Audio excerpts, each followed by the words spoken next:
Why does Avonmore Supermilk matter so much to so many Irish people? Well, in Ireland, whatever we're doing, we all like to get the most out of it. It's just the way we are. And we know we can rely on Avonmore Supermilk. It's fortified with vitamin D, so your body can absorb the calcium it needs to help keep bones healthy.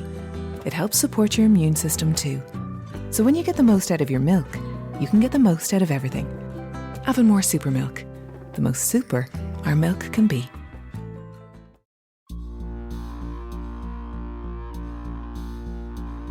But Hopkins and others have studied this phenomenon. They use the term screen memory to refer to a large owl or deer. Seems to be unusual.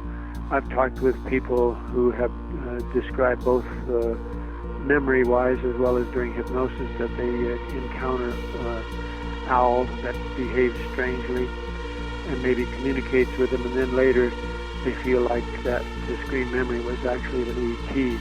Or people who describe a deceased relative who talking with them, or a family member. To me, there are two components. One is to get the person's attention, and then to puzzle the person. Getting the attention, the person says, "This is unusual," and then being puzzled by what does it mean. They can't let go of the image, or they can't let go of the conversation or of the memory, because it grabs them. And it's some people can wake up in the morning and they say, "Oh, that was just a bad dream," and they dismiss it. These people say to themselves, "This is unusual, I've got to figure it out." So they start reading, and maybe they'll go read about ancient history or read about Native Americans.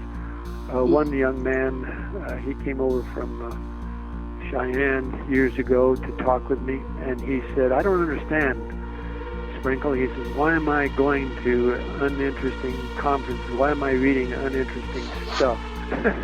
he was kind of pissed about what was going on, and he said, what's going on?"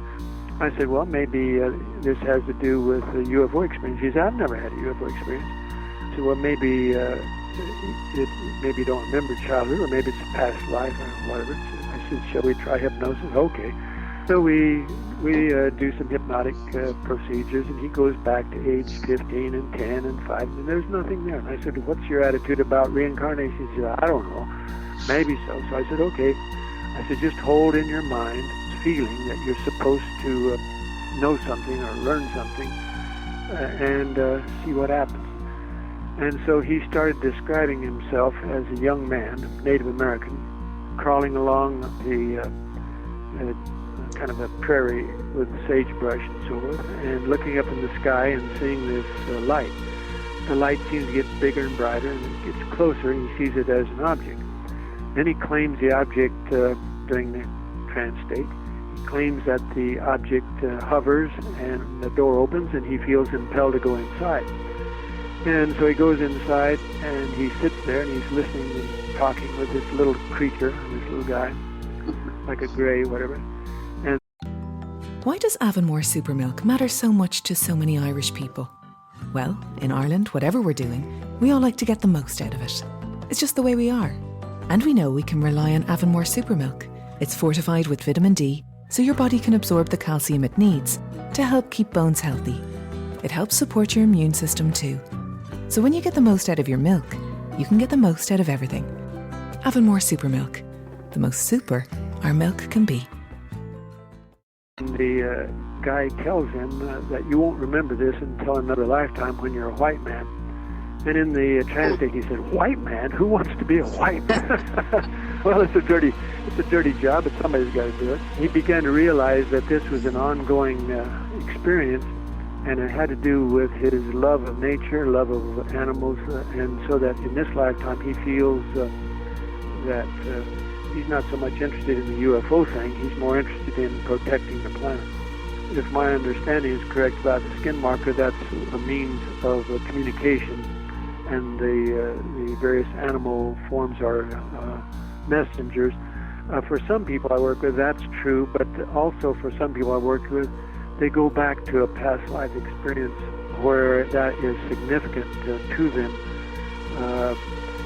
and whether it has to do with animals or people or whatever. example of that kind of experience. I was talking with a man and a young lad. They lived in Casper, but they had told me that after one of their sightings, they had gone to another state, and they had come back. And as we talked about it, we talked about the physical experiences that they had, the UFOs. We're noticing something that was unusual.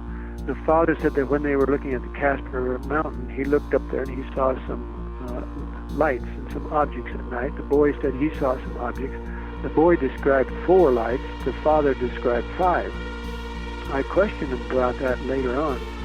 And the father said, well, that's interesting. He said, because the lights were up and then they would dip down and then they went up again. He said, when we left Casper, went to Florida, our financial situation went up again. We came back.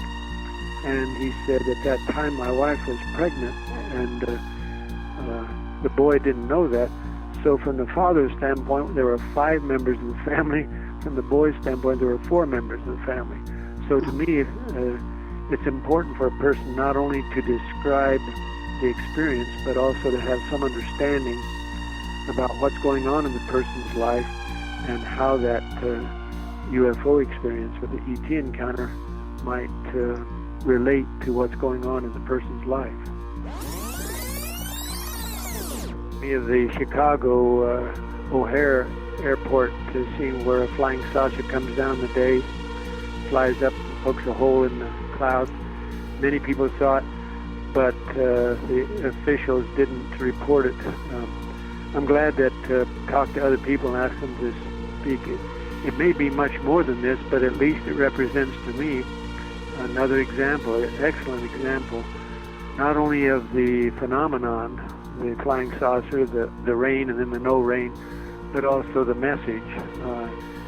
To me, over and over, this seems to indicate that not only can flying saucers exhibit unusual maneuvers, but that the ETs, star people who are piloting these craft, have amazing abilities for communication.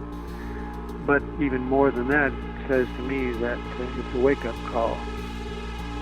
And that's what I feel is so important for us humans to recognize that the planet is going through some difficult times, the global economy is going through difficult times. We all are being a part of the human transformation. So I'm hoping that I'm speaking in response to the question. I think, yeah, that's a great example of not only the phenomenon, but the message behind the experience.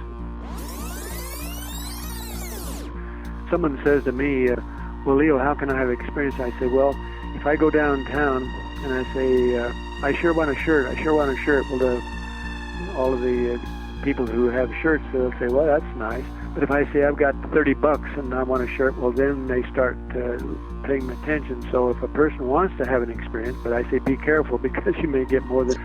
But if you want to have an experience, then meditate, pray, and say, I'll do something for you guys, you do something for me. I talked to one man, he was at a conference, and he said, Leo, he said, I've never had a UFO experience. I told him, I said, well, there are 2 ways of having it. One is to go out someplace where there are a lot of sightings being reported, and you keep watching, and night after night, you'll get a sighting. He said, I've tried that, it didn't work. I said, well, the other method is to send up a message saying, I'd like to have a sighting, and I'll do something for you. And he said, I tried that, and that didn't work. I said, that didn't work? I said, I've never heard of that method not working. Are you sure you haven't had a UFO sighting? He said, nah. I said, or something that might have been a UFO sighting? Well, then he got quiet. He came in. He didn't want anybody to listen. He said, well, you know, my buddy and I, we were out in the woods, and this one night we looked up in the sky, and we saw this satellite go over, and he pointed east and west. And then he said, right after that, another satellite came over north and south. I said, east and west, north and south. Yeah. I said, that sounds strange to me. He said, yeah, that is strange. I said, are you sure? He said, what do you think that was? I said, maybe he had a case of misidentified UFOs. And he thought, well, okay, maybe he was having experience. So whenever a skeptic says to me, There's nothing to it. I say, well, read 1,000 reports, talk to 100 people, have your own experience, and then let's talk, because now we have something to talk about.